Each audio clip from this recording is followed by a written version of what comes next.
वरना ये तो कह रहे हैं, आपने सुन लिया सुनील साजन को और सुरेंद्र राजपूत को, बहन जी की राजनीति वरना खत्म समझे इस चुनाव में, वो तो यही इशारा कर रहे हैं। मानक जी, मेरा आपसे ये अनुरोध है, मैं मतलब आपके माध्यम से मीडिया कर्मियों से अनुरोध करना चाहूँगा कि जब आप कोई चुनाव का विश्लेषण करें और उसमें बहुजन समाज पार्टी का विश्लेषण करें तो ज़रा निष्पक्षता बनाए रखिए, पत्रकारिता की भी और एक मतलब राजनीति की भी। क्योंकि आपने अपने संबोधन में कहा कि हमको 22 में जो है 8% वोट मिले थे, जबकि हमको 13% वोट मिले थे। और विनोद भाई ने अभी कहा कि बहन जी जो है वो अपनी बात को क्लियर नहीं करती हैं। तो ये कौन सा अंटा खा के बैठते हैं डिबेट में पत्रकार। अरे बहन जी तो बार बार कह रही हैं कि हम अपने दम पर चुनाव लड़ेंगे, हमारा यूपीए से एनडीए से इंडिया से कोई गठबंधन से मतलब नहीं है। तो ये पत्रकारों को समझ में नहीं आती बात। और आपने बार बार कहा कि बहन जी ने नोटा दबाने की बात की है। एक स्टेटमेंट दिखा दीजिए मुझे, आप जो सजा देनी हो दे दीजिएगा, एक स्टेटमेंट दिखा दीजिए बहन जी का कि नोटा दबाने की बात बहन जी ने की है। यह गलत प्रचार आप लोग करते हैं, बिल्कुल गलत करते हैं। और अब मैं आता हूं ये जो पत्रकारों के साथ में ये जो हमारे दूसरे पार्टियों के जो प्रवक्ता बैठे हैं, तो देखिए मानक जी, इस देश में इस देश की जनता जनार्दन, जनता भगवान है इस देश की, और अहंकारियों का और भगवान का तो बैर है, चाहे वो महाभारत में हो और चाहे वो रामायण काल में हो, सतयुग में हो, द्वापर में हो या कलयुग में हो। तो जब ब्रजभूषण शरण सिंह जैसे दुस्साहसी बेटियों के साथ में ऐसे कांड करेंगे तो जनता अपनी ताकत से, जो बाबा साहब ने वोट की ताकत दी है, उससे इनको मारने का काम करेगी, जमीन के अंदर गड्ढा गाड़ के खोद करके गड्ढे में गाड़ने का काम करेगी। जो 60 साल के कुशासन को, कांग्रेस के कुशासन को गाड़ के दफन कर दिया ना, कांग्रेस मारी मारी घूम रही है, ऐसे ही इस एनडीए गठबंधन को भी ये जनता गाड़ देगी 12 फुट गड्ढे में। और आदरणीय बहन कुमारी मायावती जी ने जनता के साथ गठबंधन किया है। हम ये जो फरेबी छलेबी ठगबंधन जो है ना, इनके साथ कोई गठबंधन नहीं है हमारा।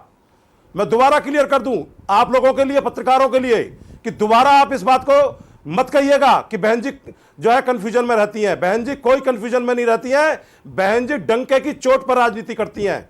और अब जो ये जो हमारे प्रवक्ता बंधु बैठे हैं, हमारी अनिला सिंह जी बैठी हैं, ये जब हम मानक भाई, जब हम गुड्डू जमाली के रूप में वहां 30% वोट ले जाते हैं बाई इलेक्शन में, 2.5 लाख वोट से ज्यादा ले गए थे, तो वहां पर ये समाजवादी के लोग रो रहे थे कि बहन जी ने जो है प्रत्याशी खड़ा कर दिया इसीलिए हम हार गए।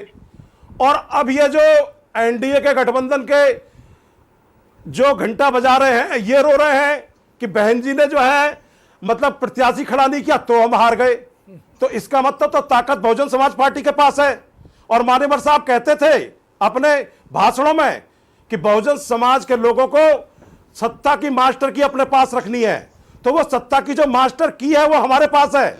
और इस देश की राजनीति का, इस देश की गद्दी पर बैठने का रास्ता इस उत्तर प्रदेश से होकर गुजरता है। इस चाबी का क्या करिएगा धर्मवीर चौधरी हाथ में रखकर? चुनाव नहीं लड़ा आपने, इंडिया गठबंधन जीत गया 57% वोट के साथ। और ये सुनील साजन बैठे हैं, वो कह रहे हैं बीजेपी इकाई में आ जाएगी, 70-71 सीटें वो जीत जाएंगे इस बार। आप क्या करेंगे फिर उसमें, बताइए। मैं बता रहा हूं ना आपको, ये जो दलितों के, माइनॉरिटीज के गठबंधन की बात माननीय अखिलेश यादव जी कर रहे हैं, तो 58 में से 54 एसडीएम तो यादव महासभा के लग जाते हैं। तो ये कौन सी ओबीसी का भला करेंगे? और मुस्लिम समाज के लोगों ने पूरी ताकत लगा करके इनको वोट दिया था 2022 में, लेकिन सत्ता इनको मिली नहीं, क्योंकि ये एक परिवार की पार्टी है। 100 से ज्यादा मेंबर इनके चुनाव लड़ते हैं एक परिवार के। मुस्लिम समाज को तो ये वोटों के लिए इस्तेमाल करते हैं। आजम खां जेलों में सड़ गए, अरे पर जीत तो गए, मिलने नहीं गए। धर्मवीर चौधरी वो जीत गए घोसी का चुनाव। आप आरोप लगाते रहिए। कौन जिम्मेदार है? देखिए, मैं आपको मानक भाई, जितना टाइम इनको आपने दिया उतना टाइम दीजिए। ये जो डबल इंजन की सरकार के जो डबल इंजन है ना, ये जो दिल्ली में ज्वाइनिंग कराई थी, तो ये डबल इंजन टकरा रहे हैं। और योगी आदित्यनाथ जी ने कहा, मैं देखता हूं कि दिल्ली वाले कैसे जीत करके जाते हैं घोसी से, तो बीजेपी ने बीजेपी को ही हरा दिया। अच्छा, ना वहां सत्ता काम आई ना पैसा काम आया, क्योंकि इन्होंने जो झूठ बोला, ये किसानों की एमएसपी पे गारंटी नहीं दे सके। मतलब ये अखिलेश की जीत नहीं है, खाते में आने थे गरीबों के, वो नहीं आ ये सके। इंडिया गठबंधन की जीत नहीं है। ये जो गरीबी हटाने का नारा दे रहे थे, ये इंडिया गठबंधन की जीत नहीं है, ये कुशासन के खिलाफ जनता का आक्रोश है। ये जनता का आक्रोश है इनके 80 खिलाफ। सीटें कौन और ये जीतेगा? जनता जो है धर्मवीर इनको चौधरी दोनों गठबंधनों को गाड़ देगी। 80 सीटों पर क्या होगा? बहुजन समाज पार्टी जीतेगी और बहन कुमारी मायावती जी इस देश की अगली प्रधानमंत्री बनेंगी। मानक जी, नोट कर लीजिएगा मेरी बात को आप। मैं कोई हल्की बात नहीं कर रहा हूं, पूरी जिम्मेदारी के साथ कह रहा हूं। और आज इस देश में दलित प्रधानमंत्री की जरूरत है। बहन जी से बड़े नेता नरेंद्र मोदी जी भी नहीं है। धर्मवीर चौधरी, आपका ये जो बयान है, सुनिए ना, मेरी बात तो सुनिए। अपना वोट ट्रांसफर कराने की, अरे मैं ये कह रहा हूं, बहन जी बहुत खुश हो जाएंगी आपका ये बयान सुनकर कि आपने उनको बता दिया कि वो प्रधानमंत्री बनेंगी और सारी सीटें आप जीतेंगे।